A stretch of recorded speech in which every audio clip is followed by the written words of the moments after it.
From history to myth, we continue our journey through the frozen north. So far, we've heard tales of Vikings, of icy wastelands and fearsome beasts. But now we enter something even older, something more primal. We're stepping into the twilight of the gods. This is part 2 of our series on the Nordics. If you haven't seen it yet, go back and start with part 1. Or better yet, if you love dark stories and immersive history, stay tuned for more chilling tales and epic journeys. Now let's begin.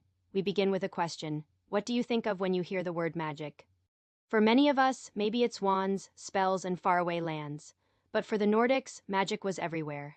It was in the whispering wind, the crashing waves, and the flickering flames. Magic wasn't something you cast. It was something you found, something you uncovered, something that flowed from the natural world itself. One of the most powerful examples of this was cider, a Norse word meaning both magic and poetry. Cider wasn't just about spells. It was about connecting with the spirits of nature, tapping into their power, becoming one with the elements. Women were traditionally the Sidisvinna, the ones who wove spells and connected with the spirits. Men could practice cider, but they were less likely to do so. Imagine standing on a windswept cliff, your hair whipping in the breeze, feeling the raw power of the sea as it crashes at your feet. You raise your arms and chant. It's not a spell as much as it is a conversation, a plea, a partnership with the forces around you. That's the essence of Nordic magic. Now let's meet some of the beings that captured the minds of the Nordics. Huldra is one of the most enduring creatures in Nordic folklore. Her name means secret keeper, and she is known for her ability to hide away human souls. But she's not just a spooky specter. She's often portrayed as a beautiful woman, alluring and dangerous. Have you ever walked in the woods and come across a clearing bathed in golden sunlight? A lone figure sits on a nearby tree stump, playing a haunting melody on a fiddle. She turns and you see not a woman, but a creature with the legs of a horse and the torso of a goat, her eyes gleaming with an otherworldly light. That's a Huldra, captivating and wild, both enchanting and terrifying. Then we have the Enken. Picture this. You're traveling by boat on a placid lake, the water mirroring the sky. Suddenly, a sweet melody drifts across the water. At first, you think it's the wind playing tricks on you. But then you see a small boat approaching, rowed by unseen hands. And from the front, a woman leans, her long flowing hair obscuring her face. That's the Nukken calling to you, tempting you with her song. But once you accept her invitation, there's no escape. She drags you and your boat beneath the surface, never to be seen again. And finally, let's talk about the one who rules the night, the lord of the underworld, the grim and imposing god of death. Hell, imagine a towering figure cloaked in shadows, his face hidden behind a horned helmet. He carries a spear and drives a chariot drawn by ghostly horses. Where does he go? To the land of the dead, of course, to claim those who've lived their mortal lives and are ready to join the endless sleep. What do all these creatures and beings have in common?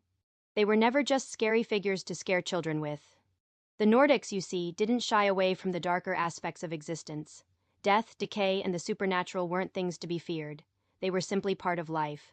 So now let's talk about the most infamous event in Nordic lore, Ragnarök. Just hearing the name sends shivers down my spine. Ragnarök isn't just a battle or a war. It's the end of everything. The twilight of the gods, as it's sometimes called, paints a picture of such destruction that it feels almost biblical.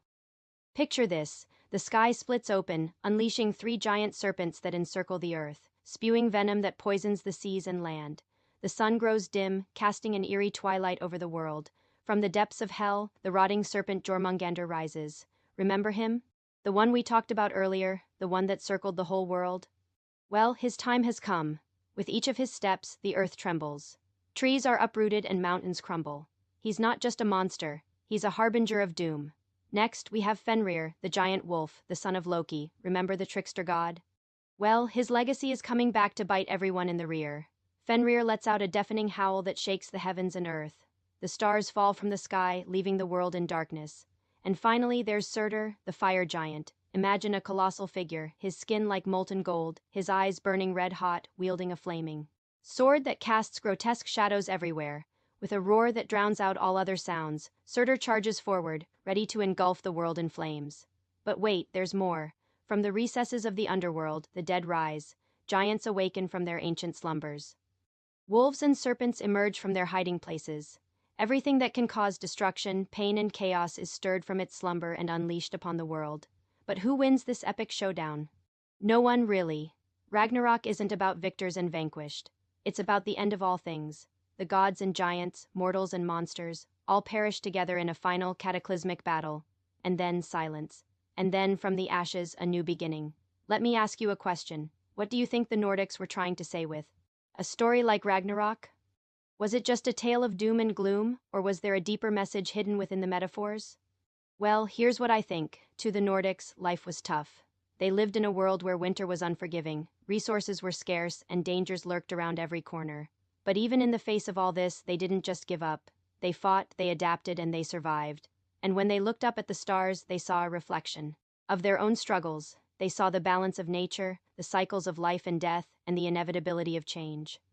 So when they told stories of gods and monsters, when they spoke of Ragnarök, they weren't just scaring people. They were sharing their philosophy, their way of understanding the world and their place in it.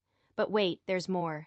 In the midst of all this darkness, there's a glimmer of hope. After Ragnarök, after the world ends and all seems lost, there's a promise of a new beginning. The sun rises again, the earth is reborn, and life begins anew. It's a cycle that mirrors their own lives. Every winter was followed by spring. Every struggle was followed by rest. Every death was followed by rebirth. And so they kept going, generation after generation, enduring, adapting, and always hoping for a brighter tomorrow. In a way, their myths were a source of strength, a way to endure the hardships of life. When they faced the darkness, they knew it wouldn't last forever. The sun would rise again, their story would continue. But we're not done yet. I have one more thought to share about the Nordics and their connection to the world around them. It's a thought that's been keeping me up at night. What if the Nordics weren't just telling stories? What if they were reliving them? Think about it. The sagas they shared, the myths they recited, the battles they reenacted, were they just stories, or were they echoes of a past so distant that it seemed like myth? When they fought in the arena, reenacting battles from ages past, were they warriors or participants in an ancient saga? When they sailed across the icy seas, seeking new lands and new adventures, were they explorers or were they following in the footsteps of mythical heroes? When they looked to the sky and saw the cosmos laid out before them, were they stargazers or were they remembering a time when the boundaries between earth and sky were blurred? It's a strange and unsettling thought, but perhaps the Nordics didn't just live in a world of gods and monsters. Perhaps they lived among them. Perhaps they were a part of it all. Perhaps we all are. As I wrap up this journey into the heart of Nordic lore, I'm left with more questions than answers. Questions that echo in the silence of a winter's night, questions that dance in the flickering shadows of a dying fire, questions that chill me to the bone and stir my soul. Who are we? Why are we here? And what is the story that connects us all? If you feel the same, if you're as captivated as I am by these timeless tales, I invite you to join me on this platform. Let's dive deeper into the myths and mysteries that have echoed through the ages.